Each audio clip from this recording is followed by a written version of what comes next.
आपसे हाँ मेरे को एक इंटरेक्शन करना है कि आपका पहले अटेम्प्ट में कुछ कम रैंक आया था, फिर उसके बाद हाँ आपने अपने प्रिपरेशन में ऐसा क्या चेंज लेके आया कि आप सीधा 3 डिजिट से 2 डिजिट, वो भी एकदम 11th रैंक ले आए? हाँ। तो यानी मैंने फर्स्ट, जैसे मेरे को यानी जितने भी मेरे को जानते थे सब बोलते थे मेरे को कि फर्स्ट उसमें तेरा तेरा 120 फिक्स है। पर यानी सबसे सबसे बेकार चीज थी कि मेरे को कॉन्फिडेंस नहीं था, कि मेरे को खुद से पता नहीं था कि क्या मेरा 120 आ सकता है कि नहीं। तो हम्म। सेकंड अटेम्प्ट फर्स्ट अटेम्प्ट मैंने दिया तो ऐसे लगा कि हाँ, यानी जैसे फर्स्ट अटेम्प्ट में मैंने दिया था तो 61 क्वेश्चन अटेम्प्ट किए थे, उसमें से मेरे 15 या 16 सिली मिस्टेक हो गए थे।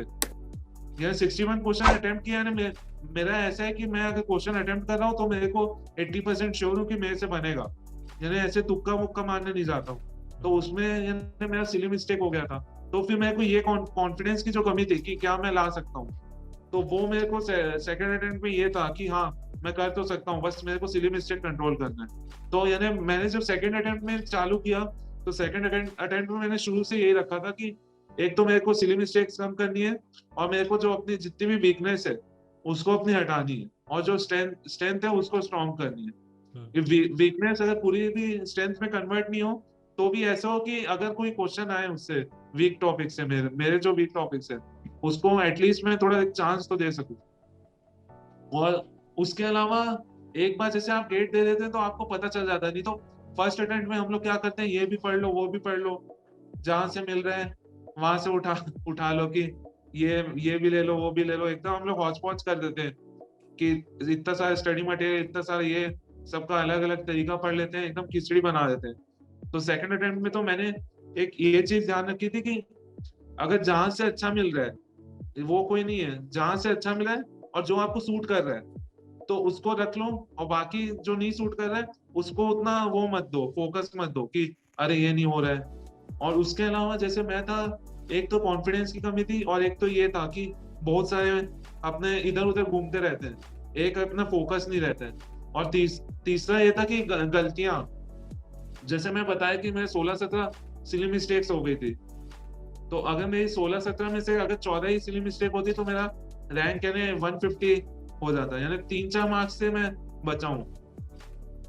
तो वो ही था। तो एक वो रहता है, और एक जो डीमोटिवेशन रहता है कि कभी कभी जैसे फर्स्ट अटेम्प्ट में क्या था, अरे ये टॉपिक मेरे से बन नहीं रहा है, तो उसमें हम लोग 4-5 घंटा दे देते थे कि तुरंत तुरंत कि आज ही के आज मेरे को चाहिए वो। तो उसमें मैंने वो किया कि कंट्रोल किया अपने पे कि आज नहीं बन रहा है तो थोड़ा उसको टाइम देता हूँ, थोड़ा एकदम रिलैक्स होता हूँ, 1-2 दिन बाद वापस देखूंगा वही क्वेश्चन।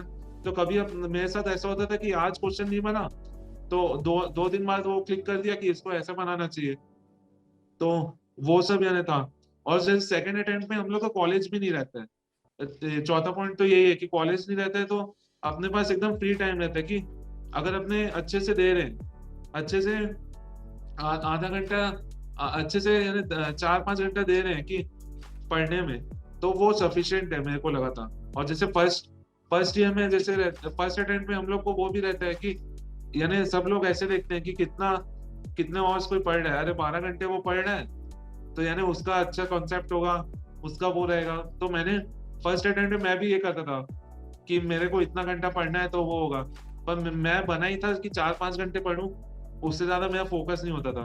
तो मैंने वो कर लिया था कि सेकंड अटेम्प्ट में ये देख लिया था कि मैं बनाऊं कि 100 मीटर की रेस के लिए बनाऊं तो 100 मीटर की ही दौड़ूंगा, फालतू का उसको 400 मीटर नहीं करूंगा कि उतना ज्यादा पढ़ने से ज्यादा वो हो जाएगा उससे, क्योंकि वो हो जाता है अगर अपने आप को थोड़ा स्ट्रेन दे रहे हैं तो यानी वो स्ट्रेन दे रहे हैं तो गड़बड़ी होगी। तो ये बहुत सारे पॉइंट था, यानी बहुत सारा इंट्रोस्पेक्शन था कि कैसे मेरे को करना है, और अगली बार स्ट्रेटेजी अच्छी थी। तो वो एक एक्सपीरियंस से आ ही जाता है। और एक सबसे बड़ी चीज है कॉन्फिडेंस। अगर आप सोचोगे कि मैं आ सकता हूँ तो आप यानी यानी एक आप सोचोगे अगर कि आ सकते हो तो आपने 20% काम तो शुरू से ही कर लिया है। कि अगर आपको कॉन्फिडेंस है तो 20% तो आपको है ही, और फिर बाद में आपकी तैयारी है कि कितना आप पढ़ रहे हो, कैसे पढ़े हो। तो मतलब वही है कि और तो अगर मैं, मैं पूरी चीजें अगर मैं सम अप करूं तो वही है कि आपको अपनी स्ट्रैटेजी बनानी पड़ेगी।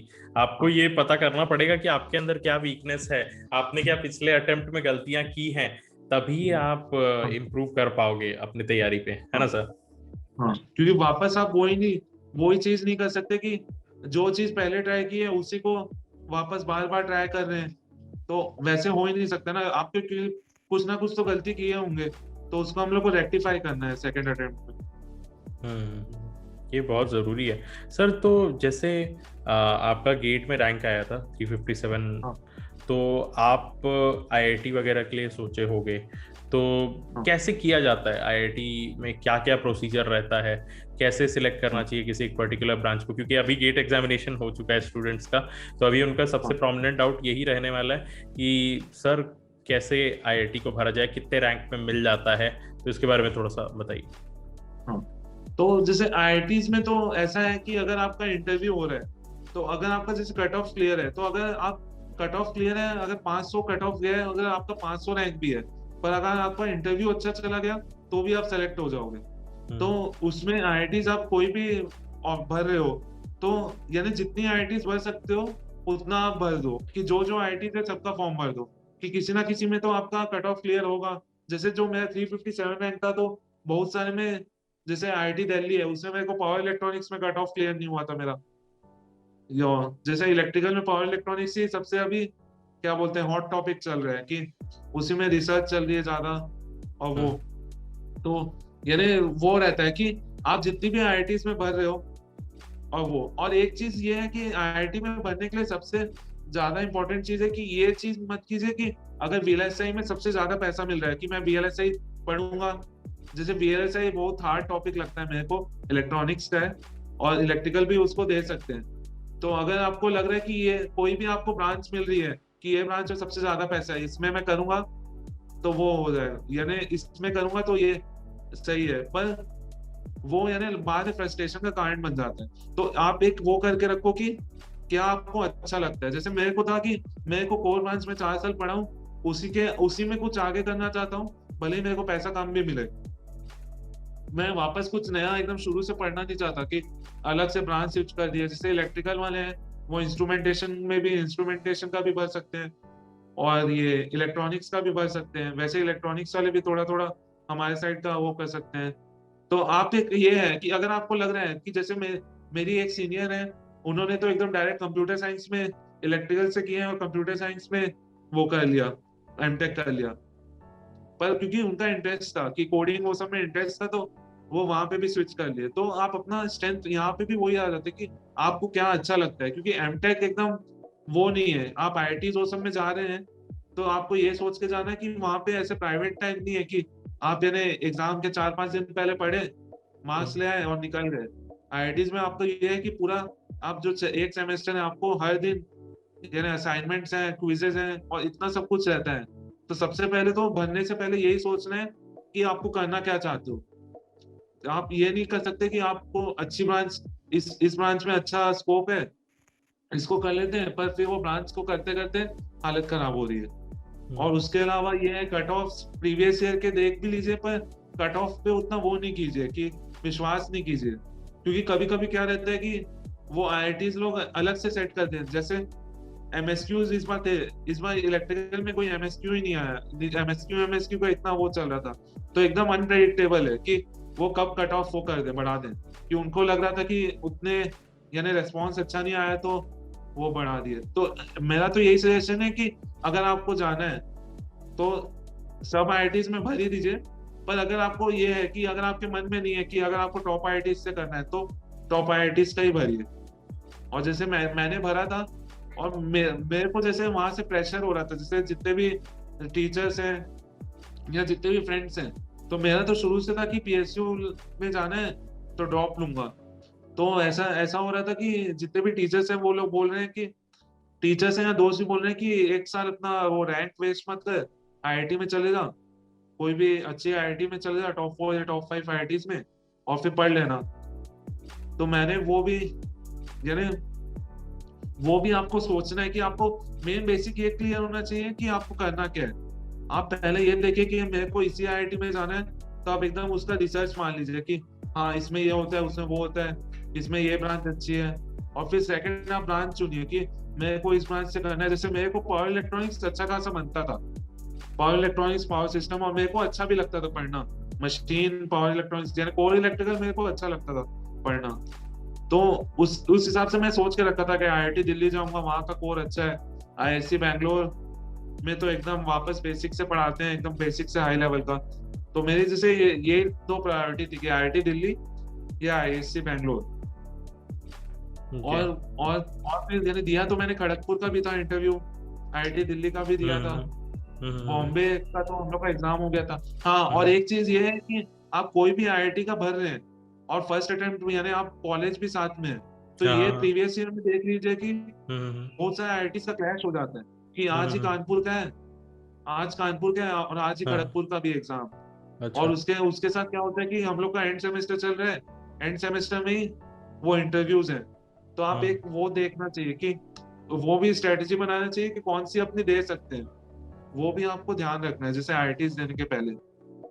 और सबसे बड़ी बात तो वही है, स्ट्रेटेजी इसमें भी आ जाती है कि मेरे को ना एक स्टूडेंट ने कहा था कि ना जितना आप मेहनत ना गेट एग्जामिनेशन देने में करते हैं ना, उतना ही मेहनत आपको ना फॉर्म फिलिंग में, कौन से कॉलेज में जाना है, क्या है, इस पे भी देना पड़ता है। अच्छा खासा रिसर्च करना पड़ता है। ये उन्होंने सही कहा था ना। बताइए। हाँ, ये अच्छा खासा वही रिसर्च लगता ही है। अब जैसे मैंने बहुत रिसर्च किया था, तो वो था कि पावर सिस्टम और पावर इलेक्ट्रॉनिक्स IIT दिल्ली में अच्छा है, और जैसे और IISc बैंगलोर में तो इलेक्ट्रिकल इंजीनियरिंग अलग से ब्रांच है, उसमें आपको अधिकतर सभी चीज पढ़ा देते हैं। तो वही है, तो मेरा ये दो कॉलेज एकदम रेडार में था कि मेरे को यहाँ जाना है। और फिर IIT बॉम्बे भी है। IIT बॉम्बे में तो मेरे को पता था कि मेरा होगा नहीं, क्योंकि वहाँ इंटरव्यू होता नहीं था। अभी भी शायद कोर ब्रांच में इंटरव्यू होता नहीं है, रैंक के हिसाब से उन लोग वो कर लेते हैं, यानी कॉल कर लेते हैं। तो आपने कभी वो नहीं सोचा नेटी मुंबई वगैरह करेंगे करके? नेटी मैं एक्चुअली, मेरे को नीति मुंबई यानी सब बोलते थे, पर मेरे को उतना आइडिया नहीं था। और MBA जैसे मैं वही बोल रहा हूँ कि मेरे को कोर अच्छा लगता था, इलेक्ट्रिकल कोर में एकदम जैसे फंसा हुआ था मैं कि मेरे को ये अच्छा लगता है, 4 साल इतनी मेहनत किया हूँ इसमें, तो वापस इससे भटकू नहीं कि इधर उधर नहीं जाऊँ। और जैसे नीति मुंबई तो ऑफकोर्स अच्छी है। नहीं, वही निटी मुंबई से आप कर सकते थे, पर आपने किया नहीं। तो मैं बोला कि आपका पहले मन था ना कि आप IISc से करें, है ना? फिर आप IISc से नहीं किए, फिर आपको, क्योंकि दूसरे अटेम्प्ट में तो आपके पास था ना कि आप IISc कर सकते थे, आप नीटी भी कर सकते थे, आपके पास बहुत सारे ऑप्शंस आ गए थे उस टाइम पर। हाँ, नहीं, वो फर्स्ट अटेम्प्ट में जैसे सेकंड मेरा IISc हुआ नहीं था फर्स्ट अटेम्प्ट में, और IIT दिल्ली में पावर सिस्टम मिला था। पर फिर जो सेकंड अटेम्प्ट में कर रहा था ना, तो थोड़ा ऐसे रहता है ना कि पढ़ाई से थोड़ा ऐसे वो भी हो गए हैं कि यानी 22 साल से, यानी उस टाइम तक 22 का था, तो 22 साल से पढ़े ही जा रहे हैं। और फिर अगर MTech ले लिया तो 2 साल और पढ़ूंगा। तो उस टाइम मेरा पूरा वो हो गया था, माइंड सेटअप हो गया था कि IISc बैंगलोर मिलेगा तो ठीक है, इलेक्ट्रिकल ब्रांच, नहीं तो PSU जाऊंगा। तो फिर IISc बैंगलोर का इंटरव्यू भी दिया था। तो उस टाइम एकदम जैसे क्या बोलते हैं, फर्स्ट इंटरव्यू था, एंजाइटी लेवल एकदम हाई। और फिर अच्छा इंटरव्यू अच्छा नहीं गया, तो IISc बैंगलोर मिला नहीं। तो फिर मैं सोच लिया था कि अब PSU जाना है, बाद में कभी, जैसे अभी भी मेरे को टाइम मिलेगा। तो अभी तो मैं ऐसी कंपनी में आ गया हूँ कि उन लोग चाहते हैं कि लोग MTech करें और आगे पढ़ें। तो अभी भी जैसे चांसेस है कि गेट वापस दिए और वो कभी मन किया तो दिला सकते, मतलब जा सकते हैं, अपने वो नॉलेज बढ़ाने वाली क्रिया को अभी भी कर सकते हैं। क्योंकि अब तो ऐसा हो गया कि 2-2.5 साल ऐसे हो गया जॉब करते करते। तो अब तो जैसे वो एकदम बैचलर्स वाले जो ड्रीम्स रहते हैं कि अपने पास ये भी हो वो भी हो, अच्छे से पैसा खर्च कर सके। चीजें जो है वक्त के साथ थोड़ी थोड़ी बदल जाती है। आपके एस्पिरेशंस जो रहते हैं ना, पहले आप सोचते हो कि आप IIT करोगे, फिर अचानक से आप सोचते हो PSU ही ज्वाइन कर लेते हैं, फिर उसके बाद सोचते हो कि और भी चीजें हैं जो आप एक्वायर कर लो। तो वही है, आपके जो गोल्स रहते हैं वो चेंज होता रहता है। पर सबसे इम्पोर्टेंट बात ये रहती है कि यार तैयारी करते रहना है, मेहनत करते रहना है।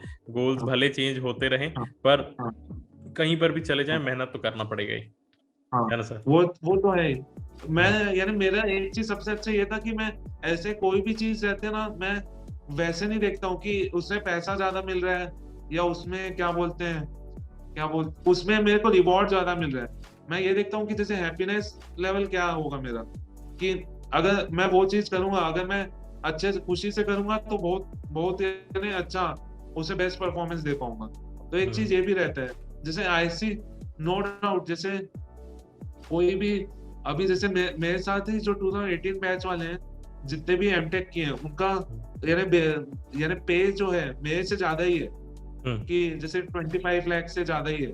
25 यानी 25 एलपीए ऑन एवरेज मिल जाता है, जो इलेक्ट्रॉनिक से किए हैं या नीति मुंबई से किए हैं या पावर इलेक्ट्रॉनिक्स हो सकते भी कर रहे हैं। तो एक वो रहता है, पर यानी मैं जैसे कंपेयर नहीं करता, मेरे को रहता है कि मैं इतने जितना मेरे को मिल रहा है मैं खुश हूँ, तो ठीक है। तो एक वही है, जैसे आज वो हम लोग के टाइम भी बहुत वो रहता था कि जो भी यानी वो जो पढ़ाई से ओरिएंटेड थे ना, तो सब मेरे को चाहते थे कि 11th रैंक आया है, अच्छे अच्छी कॉलेज में जा, एमटेक कर, और यानी अच्छा पैकेज मिलेगा। तो एक वो रहता था। पर यानी एक साइड मेरे को था कि मेरे को यानी थोड़ा फ्रस्ट्रेशन लेवल आ जाता है कि पढ़ते पढ़ते कि वही कर रहे हैं, वही एक ही चीज कर रहे हैं, फिर एकदम फिर जो इंटरव्यूज आते हैं तो एकदम टेंशन रहता है कि जॉब लगेगी कि नहीं लगेगी। तो एक बार सोच रहा था कि अब पीएसयू जाते हैं, जॉब लगाएंगे, फिर सोचते हैं कि एमटेक का अगर बाद में भी मन रहा तो। ये बहुत सही है सर कि आप अपने पाथ पे क्लियर हैं कि आपको करना क्या है। आपको मैं अगर आपको ना ओवरऑल अगर सम अप करके बताऊं ना, तो आप ऐसे है ना कि आप सुनते सबकी है, करते अपनी है ना। हाँ हर जगह से थोड़ा थोड़ा आइडिया ले लो, पर अपना रिसर्च हाँ करके ये करना। देखो कि बेस्ट मुझे क्या सूट कर रहा है, ना कि हाँ किसी हाँ टॉपर ने क्या कह दिया या किसी गाइडेंस हाँ ने क्या कह दिया, है ना हाँ, सर। उसने, हाँ वही उसने क्या अगर आप वही जैसे मैं अभी एमटेक कर लेता और 2 साल एकदम यानी एकदम क्या बोलते हैं टेंशन में पड़ता, तो ना ही मेरा वो एमटेक भी सफल नहीं रहता, मेरे को लग रहा है। जैसे आईटी, हाँ, तो वही रहता है, फिर फ्रस्ट्रेशन लेवल बढ़ने लग जाता है। तो उस टाइम मेरे को ऐसे, जैसे घर वाले बोलते थे कि जॉब कर ले, जितने इंडिया में जॉब मिलना मुश्किल है, तो जॉब मिल रही है उसको ठुकरा मत।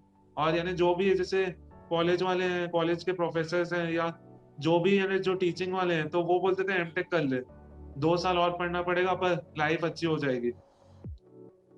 पर पर वही है, उस टाइम मैंने वही देखा कि अपने को क्या चाहिए, अपने को क्या सूट कर रहा है, अपने किससे हैप्पी रहेंगे।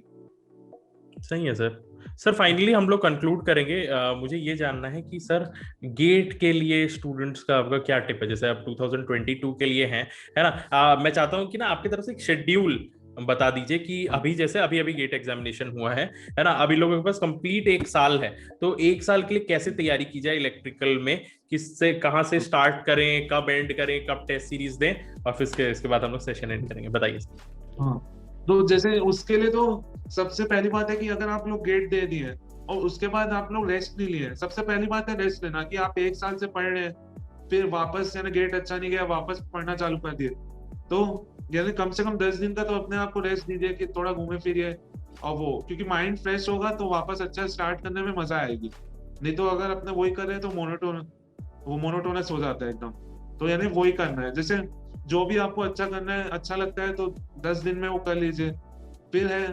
फिर उसके बाद में मैंने, जैसे मैं अपना बता रहा हूँ, तो मैंने वही किया था कि मेरे को जैसे वीडियो गेमिंग बहुत अच्छा लगता था। असैसिन क्रीड एक फ्रेंचाइज है गेम की, उसके मैंने हर गेम खेले, तो मैंने वो 10 दिन यानी कुछ कॉपी किताब खोलनी नहीं, कॉलेज नहीं गया, बस यानी वहां जाके वो गेम पार्लर में बैठ गया हूँ और वो कर रहा हूँ। यानी जो सेकंड अटेम्प्ट था उसमें, फर्स्ट अटेम्प्ट में तो वही था कि यानी मेरा उतना पेपर देखा, आया, दोस्तों से डिस्कस किया, और फिर देखा अरे खराब गया, यानी ये 15-16 क्वेश्चन गलत हो गए, वापस अगले साल के लिए पढ़ना चालू कर दिया तुरंत। पर फिर वो जम नहीं रहा था मेरे को, तो उस टाइम मैंने कब जब रैंक आया था मेरा, तब यानी अपना ब्रेक लिया था 10-15 दिन का। फिर सेकंड अटेम्प्ट में तो वही था कि मैंने 10 दिन तक रिस्पॉन्स शीट ही नहीं देखी थी कि कितना आया कितना नहीं आया, अपना 10 दिन आराम से वो लेना। तो अगर आप गेट ले लिए, अभी भी आप पढ़ रहे हैं कि अभी 21 फरवरी है, 22 फरवरी हो गई है, तो अभी भी अगर आप ब्रेक नहीं लिए, तो ब्रेक लेना तो बहुत जरूरी है कि आपको एक मोनोटोन सिटी से हटाएं। फिर उसके बाद 5-6 दिन अपना बस कुछ पढ़े नहीं, पर ये सोचें कि आपके गेट में गलतियां क्या क्या हुई है। सबसे बड़ी वो स्ट्रेटेजी, सबसे बड़ा जल्दी बनाना वहीं से स्टार्ट करना चाहिए। अगर आप सेकंड अटेम्प्ट या थर्ड अटेम्प्ट भी दे रहे हैं, तो आप ये लिखिए सबसे पहले कि गलतियां क्या क्या हुई है, अच्छा ये गलती हुई है, वो गलती हुई, तो एक जगह आपके पास लिखा हुआ रहेगा कि हाँ मेरे से ये गलती हुई, तो आपके पास एक जगह लिखा हुआ रहना, यानी आपके सबकॉन्शियस माइंड में भी हो जाता है, और आपको दिखते भी रहता है कि हाँ मेरे को ये गलती नहीं करनी है, इस पहले ये गलती किया तो उसको सुधारनी है। फिर उसके बाद क्या करना है यानी 1-2 दिन तो इसमें लग जाएगी क्या गलती है। और फिर रहता है कि अपना वीक टॉपिक्स और स्ट्रेंथ वाला टॉपिक्स, यानी फर्स्ट पेपर दिए तो आपको इतना तो आइडिया हो जाता है कि ऐसे जैसे मैं रैंकर बता रहा हूँ कि 357 रैंक आया तो मेरे को पता है कि मेरा वीक टॉपिक्स क्या है, स्ट्रेंथ क्या है, और वो। और जैसे जो अगर स्टार्ट कर रहे हैं, यानी जिनका जैसे कोई, जैसे मैं गया था तो मेरा 12 के 12 सब्जेक्ट पूरे क्लियर थे, कि पढ़ के गया था 12 सब्जेक्ट। और जैसे कोई कोई रहता है कि 6 सब्जेक्ट ही पढ़े हैं या 4-5 ही पढ़े हैं, पूरे पढ़े नहीं है, तो उन लोग को भी वो देखना है कि जो नहीं पढ़े हैं उसमें भी कौन सा आपका स्ट्रेंथ वाला सब्जेक्ट है, कौन सा सब्जेक्ट आपको पढ़ने में अच्छा लगता है, कि वो पढ़ लिए तो जैसे मजा आ गया, ऐसा वाला नहीं रहता है राहुल गांधी वाला। कि पढ़ लिए और उसको एकदम ऐसा लगता है मन से मजा आ गया। वो वाला ऐसे लिख देता था मैं कि ये ये है इतना, ये मेरा स्ट्रेंथ वाला है सब्जेक्ट, ये मेरा वीक सब्जेक्ट है। फिर वो स्ट्रेंथ, वो जो सब्जेक्ट है उसको भी बाइफरकेट कर देता था कि ये मेरा स्ट्रेंथ वाला टॉपिक है और ये मेरा वीक टॉपिक है। और फिर ये है स्ट्रेटेजी में दूसरा पॉइंट जो मैंने यूज किया। फिर तीसरा पॉइंट ये है कि एकदम मैंने स्ट्रेटेजी बना ली थी कि मैं एग्जाम को वो दूंगा पेपर, तो कैसे दूंगा, कि जैसे मैं पहले 2 मार्क्स से अटेम्प्ट करूंगा, 1 मार्क्स से अटेम्प्ट करूंगा वैसे। तो इस बार तो क्या हुआ, वो आईआईटी वालों ने रैंडम दे दिया कि कोई 1 मार्क्स का क्वेश्चन आ रहा है, कोई 2 मार्क्स का क्वेश्चन आ रहा है। पर जैसे अगर मैं होता, अगर मैं अभी वाला गेट दे रहा होता, तो मैं क्या करता कि मैं जो स्ट्रेटेजी बना के गया हूँ, भले ही 1 मार्क्स वाला क्वेश्चन आया उस टाइम उसको स्किप कर दिया, देखा ही नहीं। पहले मैं 2 मार्क्स वाले क्वेश्चन बनाऊंगा तो 2 मार्क्स वाले ही बनाऊंगा, और एकदम ही आसान, जैसे देख के पता चल गया इसका आंसर क्या है तो उसका टिक कर दिया, उसको रिव्यू में डाल दिया। पर एकदम ऐसे स्ट्रेटेजी बना के चलना है। मैं फर्स्ट टाइम में स्ट्रेटेजी नहीं बनाया था, सबसे पूछते रहता था। और फिर ये चौथा चीज मैंने क्या की थी जिससे यानी रैंक इम्प्रूव हुआ, कि हम लोग ये जैसे जो भी गाइडेंस लेते हैं जो भी है, ज्यादा जन से नहीं लेना है। यानी जैसे फर्स्ट अटेम्प्ट में जितना गाइडेंस लेना था ज्यादा, यानी ज्यादा अपना फेसबुक वो सब नहीं देखना है कि उसकी लाइफ कैसी है या वो क्या बोल रहे हैं। एक टाइम के बाद यानी अगस्त के बाद तो छोड़ ही देना चाहिए। बस कभी वो डीमोटिवेट हो रहे हैं तो कोई मोटिवेट कैसे कर रहा है वही देखना चाहिए। बस ये नहीं देखना चाहिए कि उसने कैसे किया, आपको अपनी स्ट्रेटेजी बनानी चाहिए कि आपको कैसे हो। और एक चीज और है कि हम लोग जाते थे ना तो एकदम बहुत सारे लोग र्यूमर फैलाते हैं कि ये मैं गेट एग्जाम दे रहा था तो मेरा माउस क्लिक नहीं कर रहा था तो मैं फ्रस्ट्रेट हो गया। मैं मैं गेट एग्जाम में गया तो एग्जाम में मेरा फॉर्मूला भूल गया, इतने सारे फॉर्मूले हैं कैसे याद करेंगे। तो एक चीज वो है कि जो भी है वो उसका इंडिविजुअल था, वो अगर उस पे एप्लीकेबल है तो जरूरी नहीं है कि ये आप पे भी एप्लीकेबल हो। आप देख के रखो, आप जैसे टेस्ट सीरीज दे रहे हैं तो आपको पता है कि आपका माउस अगर अच्छे से काम नहीं कर रहा है तो उसको कैसे करना है, एक वो था। और उसके अलावा प्रिपरेशन में यही है कि जैसे मैंने पहले भी अभी बताया कि एकदम हौच पौच मत करो कि इससे भी ले लिया उससे भी ले लिया। जहां आपको अच्छा मिल रहा है, जो चीज अच्छी लग रही है आपको, जो कंसेप्ट समझ में आ रहा है वो रखो।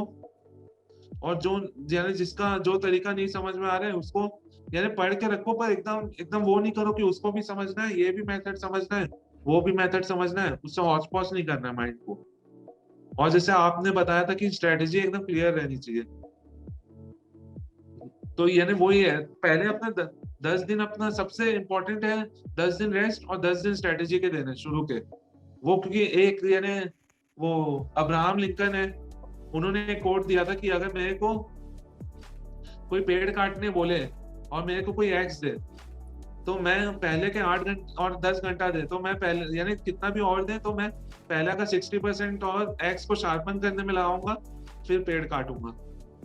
तो वो चीज है सबसे, वो एक, अब मेरे को कोड पूरा अच्छे से याद नहीं आ रहा है पर उसका नहीं ऐसे नहीं, ही था इसका सारी। मीनिंग वो रहता है कि अपने ऊपर पहले वर्क कर लो, हाँ है ना, अपनी हाँ चीजों को शार्प कर लो, पहले, उसके बाद हाँ फिर आप हाँ मेहनत करिए। पहले, हाँ वो स्ट्रेटेजाइज कर लो और पहले ये अपने आप के बारे में जान लो कि कितना अपना पोटेंशियल है, और हम्म। फिर उसके बाद में वॉर करो।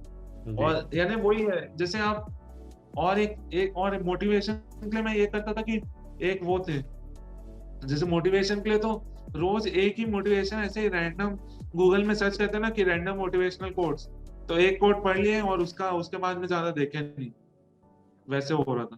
और ठीक है जैसे सर। अभी गाइडेंस वाइडेंस का भी है तो अभी शुरू में ही देखना चाहिए अगस्त सितंबर, फिर अगस्त आते आते तो ये हो जाना कि चाहिए कि अपने को अपना पूरा क्लियर है कैसे देना है, और फिर पूरा हुआ। और जैसे टेस्ट सीरीज का मैं भूल गया, तो ये ना टेस्ट, हाँ एक वो है टेस्ट सीरीज, और एक ये क्या बोलते हैं कि अपना कब प्रिपरेशन, यानी सब्जेक्ट कब खत्म करना है, कब तक खत्म हो जाना चाहिए। तो एक वो है उसका टाइमलाइन जैसे मैंने बना के रखा था। मैंने एक चीज करके रखी थी कि मेरा 10 फरवरी को एग्जाम है, या 2018 को 10 फरवरी को मेरा एग्जाम था। तो मैंने ये सोच के रखा था कि मेरा एग्जाम 10 जनवरी 2018 को है, एक महीने पहला।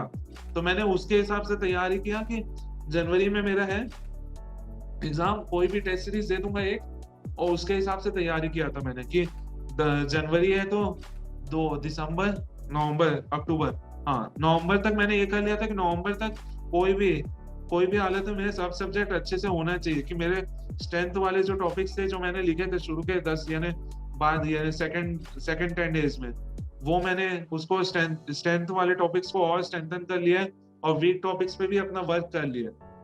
और उसके बाद मैंने मॉक टेस्ट यानी पूरा नवंबर दिसंबर में मॉक टेस्ट दिया हूँ, और 10 जनवरी को अपना एग्जाम दिया हूँ वर्चुअल टाइप का कि आज मेरा है। फिर उसके हिसाब से कि उस टाइम देख लिया मैं 10 जनवरी को कि बेंचमार्क देख लिया कि मैं कितने पानी में हूँ, और फिर उसको मैंने इम्प्रूव किया। वैसे ये कंसेप्ट लगाया था मैंने, क्योंकि नहीं तो 10 फरवरी का सोच के चलते हम लोग एग्जाम ऐसे ही पढ़ते हैं, आदत पड़ जाती है कि ये एग्जाम देने 10 फरवरी को है तो अपना 20 जनवरी तक लेके जाए, या वो करके जाए 20 जनवरी तक अपना रिवीजन करते रहे, ये करते रहे। एक अपना वो कर लो, एक महीने पहले कर लो कि एक महीने पहले एग्जाम। बहुत सही है सर, आपकी स्ट्रैटेजी जो है ना एक्चुअल में स्टूडेंट्स को हेल्प करने वाली है, क्योंकि अभी बस एग्जामिनेशन खत्म ही हुआ है ना। इन लोगों को थोड़ा सा मैंने भी कहा कि थोड़ा सा ब्रेक ले लीजिए, उसके बाद फिर आप अपना तैयारी करना चालू करिए। तो thank you so much sir, आप अपना इतना वैल्यूएबल टाइम दिए। पूरा हम लोगों ने डिस्कस किया कि पोसोको में क्या होता है, आईआईटी, प्राइवेट कॉलेजेस और आईआईटी, आईआईएससी और गेट प्रिपरेशन के बारे में। तो आई होप एक स्टूडेंट को यही सब ज्ञान चाहिए रहता है जो उसके पास नहीं रहता है। तो thank you so much sir अपना वैल्यूएबल टाइम देने के लिए, इतना इंपॉर्टेंट टाइम देने के लिए। और हम लोग ऐसे ही सेशंस और करते रहेंगे। स्टूडेंट्स को ये बोलना चाहता हूँ, वीडियो अगर पसंद आया है तो लाइक दबा के कर दीजिएगा, शेयर करिए अपने दोस्तों के साथ, ताकि हमको कोई एक बंदा जो इससे मोटिवेट हो जाए या इंस्पायर हो जाए, तो हमारे लिए ये वीडियो बनाना सफल रहेगा। सर आपको कैसा लगा ये सेशन?